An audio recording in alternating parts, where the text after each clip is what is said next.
انفسکم و اہلیکم نارا، اپنے آپ کو اور اپنے گھر والوں کو، اپنے بچوں کو، اپنی اولاد کو ایسی آگ سے بچا لو جس کا ایندھن انسان اور پتھر ہیں۔ انسان اور پتھر جل کے راکھ ہو جائیں گے اس آگ میں۔ ایسی آگ سے اپنے آپ کو اور اپنے گھر والوں کو، قوا انفسکم و اہلیکم، بچاؤ اپنے آپ کو اور اپنے گھر والوں کو، اپنی اولاد کو، اپنے بچوں کو، اپنی نسلوں کو اس آگ سے بچا لو جس آگ کا ایندھن انسان اور پتھر ہے۔ اپنے آپ کو بچانا کیا ہے کہ اپنی زندگیوں کو اسلام کے نور سے بھر دو، اسلام کے مطابق اپنی زندگیاں بسر کرو، جو رب نے تمہیں حکم دیا ہے ان احکام کے مطابق اپنی زندگیاں گزارو، تو رب تعالیٰ تمہیں اس آگ سے بچا لے گا، اور تمہارے لیے پھر اس نے باغات تیار کر رکھے ہیں۔ وہ ایسے باغات ہیں کہ ان کے نیچے نہریں چل رہی ہیں، اور ان باغات کے اندر بڑے بڑے محلات ہیں، ان کے اندر حور و غلمان تیار کر رکھی ہیں، اور وہ ایک ایسا ٹھکانہ ہے جنت، وہاں پہ کوئی لڑائی جھگڑے، تصادم، ٹکراؤ، بیماریاں، تکلیفیں، دکھ، غم، پریشانیاں، اکتاہٹ، تھکاوٹ نام جیسی کوئی چیز نہیں ہے۔ وہاں عیش و عشرت ہے، سکون ہے، اللہ کی رضا ہے، انبیاء کا دیدار ہے، صحابہ کا قرب ہے، اولیاء کا دیدار ہے، وہاں عیش و عشرت ہے، سوائے انسان کی، یعنی جو انسان خواہش کرے گا، چاہے گا، رب تعالیٰ فلف اور وہی عطا فرمائے گا۔ وہ جنت ایک ایسی جگہ ہے۔ فرمایا اپنے آپ کو بچا لو اور اپنے بچوں کو، اپنے گھر والوں کو، اپنی نسلوں کو بچا لو۔ نسلوں کو بچانا سے کیا مراد ہے؟ انسان خود تو بہتر، اب آپ یہ بھی سوال اٹھا سکتے ہیں کہ حضرت میں ضعیف العمر بزرگ آدمی ہوں، میں نماز پہ آ گیا، میرے بچے مانتے ہی نہیں، گھر میں پڑے ہوئے ہیں، ٹھیک ہے نا؟ یہ اعتراض اب ہے بھی، اس وقت اٹھ بھی رہا ہے، آپ اٹھاتے بھی ہیں، اس میں بھی کچھ ہمارا قصور ہے، ٹھیک ہے نا؟ بعض اوقات یہ نہیں کہ مکمل ہمارا قصور ہے اور یقیناً ہے، لیکن یہ بھی ہے کہ بعض اوقات تربیت اچھی ہوتی ہے پھر بھی اولادیں غلط ہو جاتی ہیں۔ یہ تو انبیاء کے ساتھ بھی ہوا ہے، حضرت نوح علیہ السلام کا بیٹا دیکھ لیں۔ لیکن ہمیں تو چاہیے نا کہ ہم پوری کوشش کریں، بنیادی طور پہ اپنی اولادوں کی تربیت اسلام کے مزاج کے مطابق کریں۔ بعد میں اولاد بلوغت کے بعد اگر بگڑ گئی ہے، اسلام کے احکام سے دور چلی گئی ہے، پھر ہم بری و ذمہ ہیں۔ میں اور آپ دیکھیں کہ کیا ہم نے، اسلام نے جو ہمیں اصول عطا کیے تھے کہ ان کے مطابق اپنی اولاد کی تربیت کرنی ہے، کیا وہ مکمل اصول اپنائے ہیں کہ نہیں؟ اگر نہیں اپنائے تو پھر اولاد اس وقت جوان ہے، بے نمازی ہے، اور وہ دین سے دور ہے، بے حیا بے شرم ہو چکی ہے، اس کے اندر ہم قصوروار ہیں۔ بنیادی اصول کیا ہیں؟ اسلام نے کہا ہے کہ جب بچہ پیدا ہوتا ہے نا، سب سے پہلے اس کے کانوں میں اذان دی جائے۔ یہ پہلا حق ہے ماں باپ پر اولاد کے لیے۔ وہ کیوں کہا جاتا ہے کہ بچہ جب پیدا ہوا اس کے کانوں کے اندر اور کوئی آواز نہ جائے، اس کے کانوں میں اذان کی آواز جائے، وہ اللہ کی معبودیت کا اقرار کر لے۔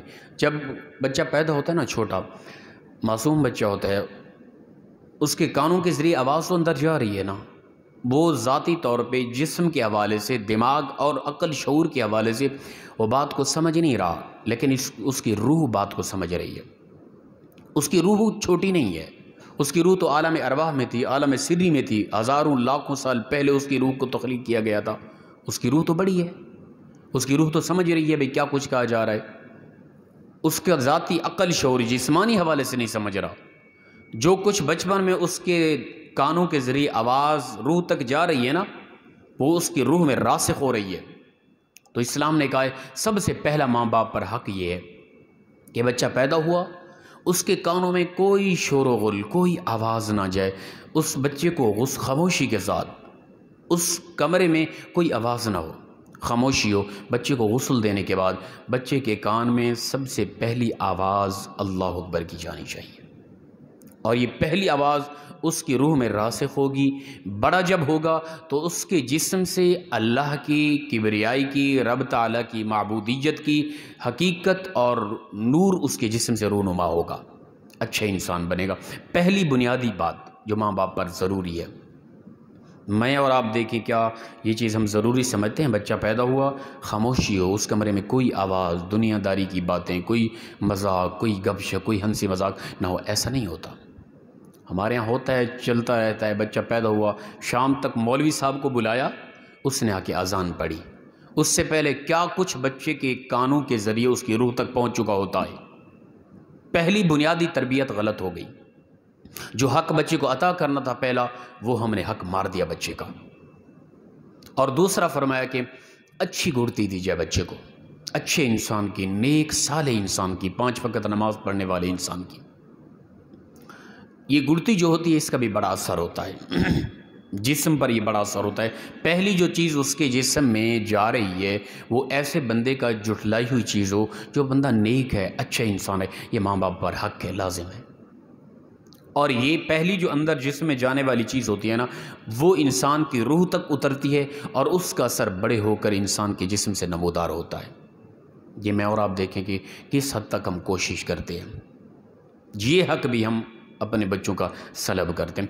اور تیسرا فرمایا کہ بچوں کے نام جو ہوتے ہیں ان کا بھی اثر ہوتا ہے، ٹھیک ہے نا؟ اچھے نام رکھیں، انبیاء کے ہیں اور صحابہ کے ہیں، یا حدیث مبارکہ کے اندر جو آئے ہیں کہ اللہ کو جو نام پسند ہیں، ان ناموں کا بھی بچوں کے اندر اثر ہوتا ہے۔ بچے یہ نہیں کہ بس اذان دے دی گئی اس کے بعد جو چاہیں بچے کے سامنے، وہ بچہ تو چھوٹا سا ہے، وہ تو پڑا ہوا ہے، دودھ پی رہا ہے، ٹھیک ہے نا؟ وہ ہماری باتوں کی طرف توجہ ہی نہیں کر رہا، وہاں گپ شپ کریں، مذاق کریں، جھوٹ بولیں، دنیا داری کی، پیسے کی باتیں کرتے رہیں، بھئی اس کے کان میں جو آواز جا رہی ہے نا، اس کی روح ہر بات سمجھ رہی ہے۔ اس کی روح یہی سمجھ رہی ہے کہ دنیا کا نظام ہے ہی یہی، جو میرے ماں باپ مجھ تک جو آوازیں پہنچ رہی ہیں ان کے ذریعے۔ اور پھر جو آواز، جو باتیں، جو گفتگو بچپن میں، چھوٹی عمر میں، بچہ آج پیدا ہوا، آج کل پرسوں، یعنی بلوغت تک اور بڑے ہونے تک جو باتیں، یعنی جب تک اس کا جسم، اس کا دل و دماغ، اس کا شعور نہیں سمجھ رہا، اس وقت اس کی روح سمجھ رہی ہے۔ وہ مین تربیت کا ماحول تھا، وقت تھا کہ ہم اس وقت اس کے سامنے کوئی ایسی بات نہ کرتے۔ وہاں گپ شپ بھی چل رہی ہوتی ہے، فلمیں چل رہی ہوتی ہیں، ٹی ویاں چل رہی ہوتی ہیں، کیا کچھ ہو رہا ہوتا ہے، ہم ایزی ہوتے ہیں، ہمیں پتہ ہی نہیں ان چیزوں کا۔ اسلام کی طرف ہم کبھی متوجہ ہوئے ہی نہیں کہ اسلام بتا یہ بچہ پیدا ہوا ہے، اس کے بھی کچھ حقوق ہیں، ہم نے سمجھا نہیں اس کو دودھ پلانا یہی حق ہے بس۔ اور بچے کے سامنے کیا کچھ ہو رہا ہوتا ہے، ہر معاملات، ہر قسم کی معاملات اس کے جسم میں، اس کے روح میں راسخ ہو رہے ہوتے ہیں۔ پھر بڑا ہو کے وہ بے نمازی بھی ہوتا ہے، وہ شرارتی بھی ہوتا ہے، بے شرم و بے حیا بھی ہوتا ہے، اس لیے کہ بچپن میں اس کے کانوں سے جو آوازیں ٹپکی تھی اس کی روح تک پہنچی تھی، وہ ساری عجیب باتیں تھیں، اس میں جھوٹ تھا، اس میں فریب تھا، اس میں گالی گلوچ تھی، فلموں کی آوازیں تھیں، گانوں کی آوازیں تھیں، کیا کچھ ہوتا رہا اس بیچارے کے ساتھ۔ اس کی روح کو ہم نے ایسا ذلیل اور رسوا کر دیا کہ بچپن سے اس کی روح اسلام سے خارج ہو گئی۔ بچپن سے اس کی روح نے یہ سمجھا کہ دنیا میں ہے ہی سب کچھ یہ جو میرے ماں باپ کی طرف سے مجھے دیا جا رہا ہے، یہ حقوق سلب کرنے ہیں۔ اب اس وقت میرا اور آپ کا بیٹا بے نمازی ہے، مومن مسلمان ہونے کے باوجود بے نمازی ہے، بے شرم و بے حیا ہے، دین سے دور ہے، تو میرا قصور ہے اس میں۔ میں نے بنیادی طور پہ اسلام سے نہیں پوچھا تھا، اسلام بتا میں اپنے بچوں کی تربیت کس طرح کروں، کیا کیا حقوق ہیں، وہ حقوق سلب کیے، آج بیٹا میرا اور میری نسلیں خراب ہو گئی، دین سے دور ہو گئی۔ تو یہ بنیادی چیزیں یاد رکھیں، ان کی طرف ہم متوجہ ہوں۔ پھر اسلام کہتا ہے کہ جب بچہ بڑا ہو، اور پھر یہ کرو بچوں کے سامنے، چھوٹا ہے اس وقت اچھی باتیں، سچ بولیں، قرآن پڑھیں، ثناخوانی کریں، درود پاک پڑھیں ان کے سامنے، ویسا ہے کوئی عام دنیا داری کی باتیں بھی نہ کریں، لغویات کوئی بات نہ ہو، ایسا کوئی مذاق گپ شپ نہ ہو، ہنسی مذاق نہ ہو بالکل۔ اور پھر بچہ جب دیکھنا شروع ہوتا ہے کہ یعنی اس عمر کو پہنچتا ہے کہ چلتا پھرتا دیکھتا ہے کہ جو ماں باپ کر رہے ہیں، کوئی کر رہا ہے، بچہ وہ نقل کرتا ہے، اسی طرح کرتا ہے۔ آپ بچہ ہوتا ہے نا چھوٹا، ایک ایسی عمر بھی ہوتی ہے بچوں کی، آپ بچوں والے بیٹھے ہیں سمجھتے ہیں کہ اس عمر میں بچے کو جو کہا جائے گا وہ سمجھتا نہیں ہے، ٹھیک ہے نا؟ اس کو وہ شعور نہیں ہوتا، روح کو شعور ہوتا ہے، روح سمجھ رہی ہوتی ہے بات، لیکن وہ اس کا جسم اس بات کو نہیں سمجھ رہا ہوتا، اس شعور تک نہیں پہنچا ہوتا۔ آپ اسے جو کہیں وہ نہیں سمجھے گا، نہیں کرے گا، آپ جو کریں گے وہ دیکھ کر وہی کرے گا۔ ٹھیک ہے نا. ماں باپ پر تربیت کرنے میں یہ چیز لازم و ضروری ہے. اسلام کہتا ہے کہ بچوں کے سامنے اچھے کردار کرو. 5 وقت اب دیکھیں کہ نماز فرمایا فرض تم نے مسجد میں پڑھ لی، بقیہ نماز اپنے گھر میں پڑھو، سنت نوافل. کیوں؟ یہ اسلام کا حکم ہے. اس لیے تاکہ تمہارے وہ چھوٹے بچے جو اس وقت اپنی زندگی کو تبدیل کریں گے تمہارے کردار کو دیکھ کر، انہوں نے تمہاری زندگی کو دیکھ کر انہوں نے 5 وقت کا نمازی بننا ہے. ان کے سامنے نماز پڑھو، ان کے سامنے قرآن کی تلاوت کرو، ان کے سامنے حسن اخلاق کے ساتھ رہو، ان کے سامنے اچھے الفاظ ہوں، تمہارے اچھا انداز ہو، زندگی خوبصورت ہو، تو وہ تمہاری زندگی کو دیکھ کر اپنی زندگی کو بدلیں گے. ٹھیک ہے نا. اور کافی عرصے تک یہ عمر بچے کی گزرتی ہے کہ بچہ گفتار سے نہیں کردار سے سمجھتا ہے. جب میری گفتار اور میرا کردار عجیب ہوگا، اسلام کے برعکس ہوگا. میرے بچے نے کبھی مجھے دیکھا ہی نہیں کہ پاپا نماز پڑھتے ہیں، ماما نماز پڑھتی ہے. میرے بچے اور نے کبھی دیکھا ہی نہیں مجھے کہ میرے ماں باپ قرآن کی تلاوت کرتے ہیں، کوئی حدیث کی بات کرتے ہیں، کوئی سیرت و صورت مصطفیٰ کی بات کرتے ہیں، کوئی صحابہ کی بات کرتے ہیں. ایسی بات اس کے ذہن میں اس وقت جب وہ اس نے نقل کرنی تھی، دیکھ کر تربیت حاصل کرنی تھی، اس وقت بچے کے سامنے وہ ماحول آیا ہی نہیں ہے.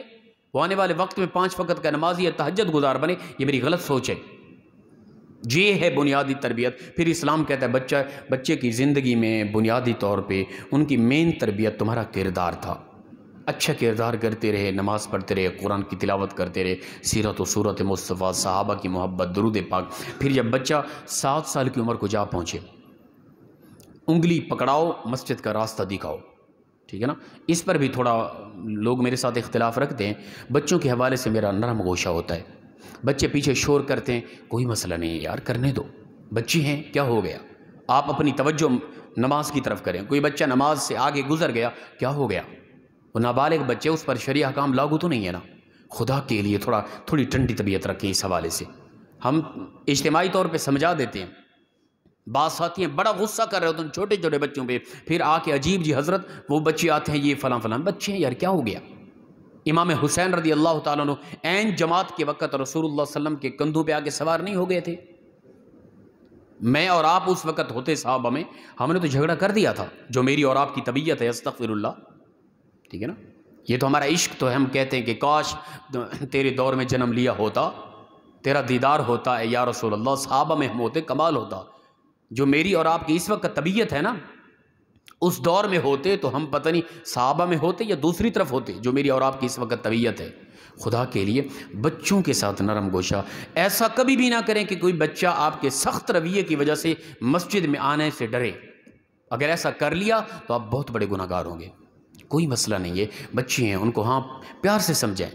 اگر آپ کے سامنے کوئی بچہ آ کے مسجد میں کوئی حرکت کر رہے، اسے ایسے پیار کے انداز سے سمجھائیں تاکہ بچہ اس شرکت اپنا حرکت سے بھی باز ہے، شرارت سے، اور اس بچے کا مسجد میں آنا ذوق بھی کم نہ ہو. یہ تربیت ہے.